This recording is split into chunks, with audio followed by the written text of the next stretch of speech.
Wow, here we go again, guys. Another video. I don't even know what day it is. It's March 3rd, Monday, March 3rd, 5:36 p.m. 2025. Man, I just seen this one where Elon Musk, they're talking about the USAID, Rand Paul. Man, it is crazy. They're just unhinged. So Rand Paul's Stokes USAID storm. I don't understand what the problem is. Let's get rid of it. And that's what they're doing. And here we go.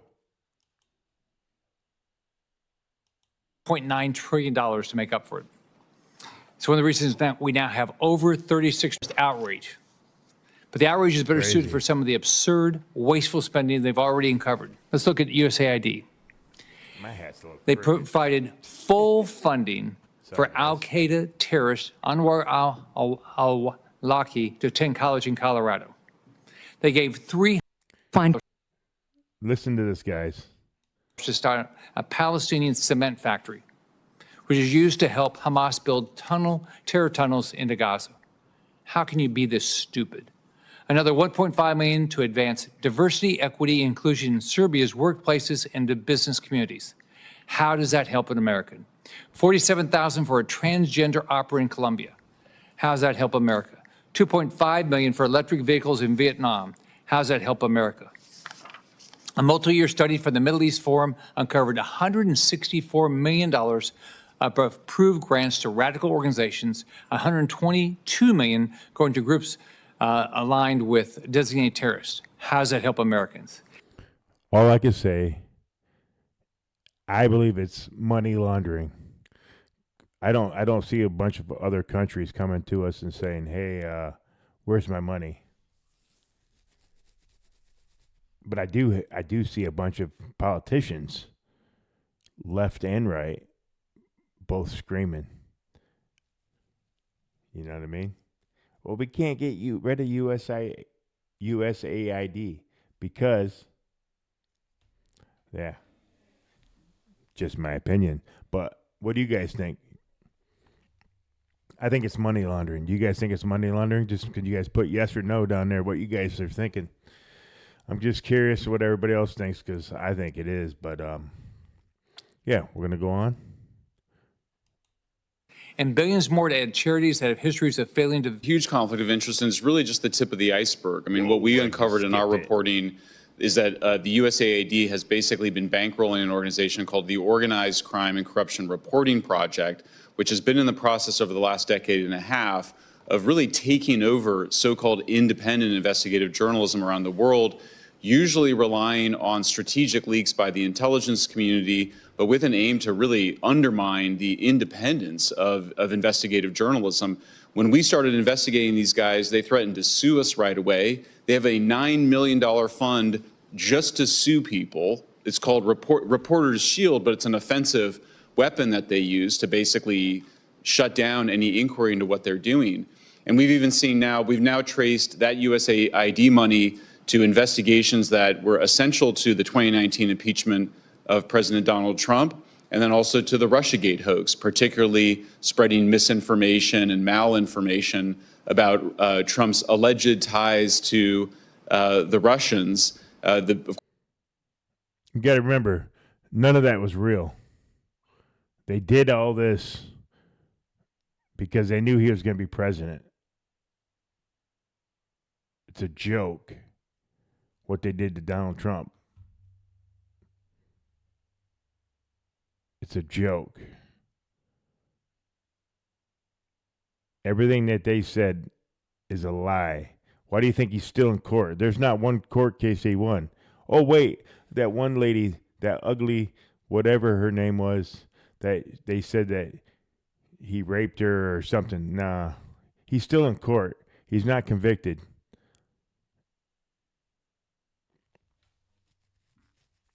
All those cases will be dropped. Mark my word. Of course, one of the greatest conspiracy theory of recent because you got to remember, Trump says, "I like court." Era, which alleged that because President Trump banked with Deutsche Bank, good journalism practice that violates basically every code of ethics by every journalism organization in the world. They also acknowledged that USAID has to agree to OCCRP's work plan and that they have to agree to their key staff. And this was all literally recorded on video, USAID officials saying this. Then afterwards, OCCRP denied it. They just said that that wasn't true. It just asserted that it was false. So, I mean, really what you're looking at with OCCRP and also Internews is that these are really vectors of disinformation. They spread disinformation and then demand censorship on the basis of it. That's what they did with the COVID lab leak, as the chairman was mentioning. First, they spread the disinformation that it was a conspiracy theory that it could have come from a lab, when of course their own scientists suspected that's what it was. And then they demanded censorship on the basis of it. Same thing happened with Hunter Biden, and we see that. I agree. Playbook, I think, underway here today, where when journalists start to expose these misdeeds, they just project and say, you're spreading a conspiracy theory, and of course that has been traditionally the basis for demanding censorship. Now you got to remember, the CIA in the 40s came up with the term conspiracy theory.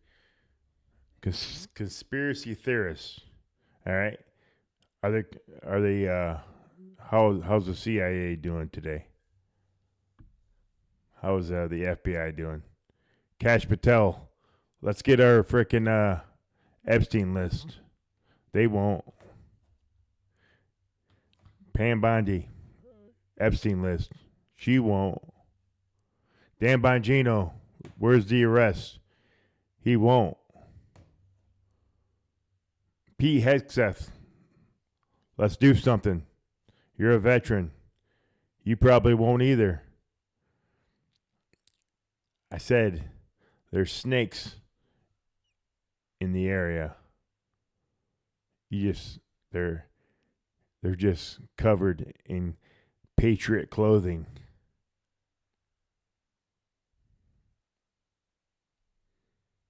I could be wrong. It's just my opinion. There's a reason why Israel was last. Have you heard that term? Why is that? We're going to get into that a little bit more later. In 2022, the Biden administration donated Senator Kim. Thank you, Chairman, for pulling this together. And I just want to reflect on this a little bit, because there is a room and there is a way for us to have a debate about the effectiveness and the efficiency of foreign aid. But what is happening right now in our nation, this is not the right way to go about it. I hear about a pause here, but this is not I mean, you guys see this piece of shit? I mean, trash. I mean, I wonder how much he's getting paid. I'm curious. Or do you think I'm just a conspiracy theory or theorist? a pause. We're seeing a gutting of the staff down to approximately 600. If it is a pause to look and reflect and see what is not working, what shouldn't be done, then let's pause on the gutting of the staff. Let's pause on the transfer of USAID under the State Department. So I just wanted to show that. Let's pause. Let's just pause on stopping the money going to terrorist organizations. Let's just pause giving the transgenders to some opera somewhere in other different countries. Let's just pause. Let's just go ahead and give it to them, all right? Let's just stop doing, stop that. No, this piece of shit here, he wants us to keep doing it. Not listening to it. He's garbage.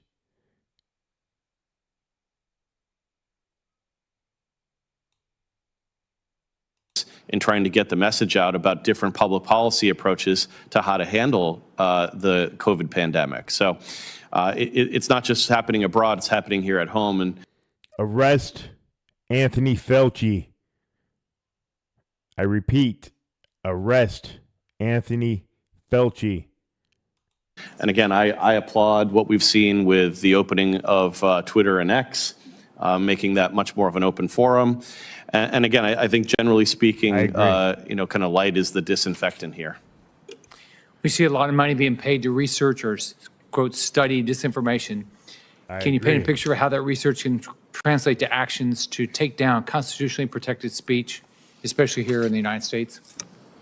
Sure, I'm happy to talk about that. And, I think you have to understand that social media was first used by, the U.S. government to foment regime change in the Middle East and Eastern Europe. After Trump was elected, those tools were all brought back here. And there was an effort to create this conspiracy theory that President Trump was somehow controlled by the Russians. And then with COVID, we saw the rise of basically Department of Homeland Security asking for separate groups, Graphica, University of Washington, the Stanford Internet Observatory, and the Atlantic Council to create really a cluster of organizations that would create little committees of experts to flag what they called, misinformation, but was often just disfavored information, often accurate information. I was at the Capitol, not the Capitol building, but I was listening to Donald Trump speak on January 6th. At no time did he say, go up there and take over anything. He said, peacefully march to the Capitol. Peacefully. Did you see any peacefully in the riots out west? You didn't. They're burning down houses, buildings, looting. You seen all that, right? Or am I just making stuff up? There's a reason why they deleted President Trump's speech and took him off Twitter. You guys remember? Can you guys tell me why? It's because they didn't want the truth out there. They wanted to spread that lie that he told you to go up there and take over. That's when it all started.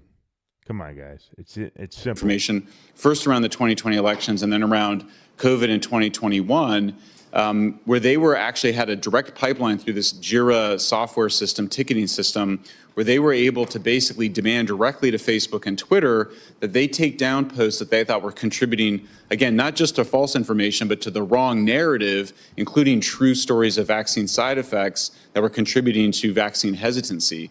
So the good news is that after that was revealed in the Twitter files, and then Congressman Jim Jordan's committee on the House side subpoenaed and had witnesses, there was a whole elaborate process over the last 2 years. Stanford Internet Observatory shut down last year under the weight of evidence that it was engaged in censorship.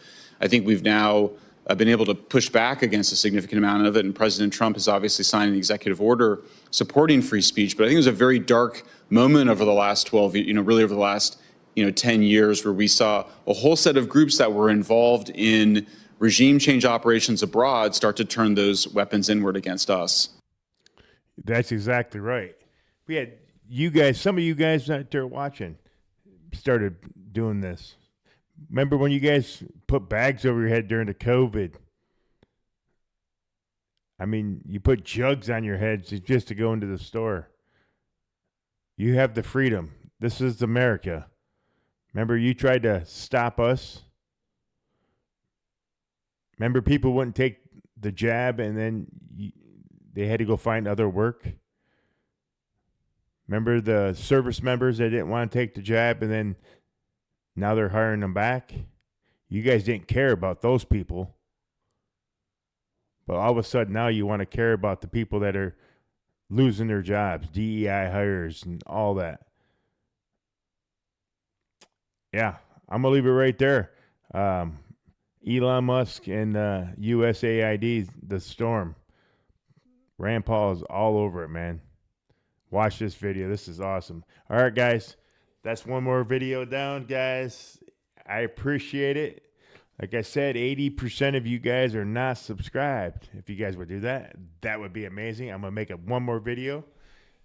And we will have a great night. Thanks, guys, and we'll see you soon, all right? Take care. Subscribe.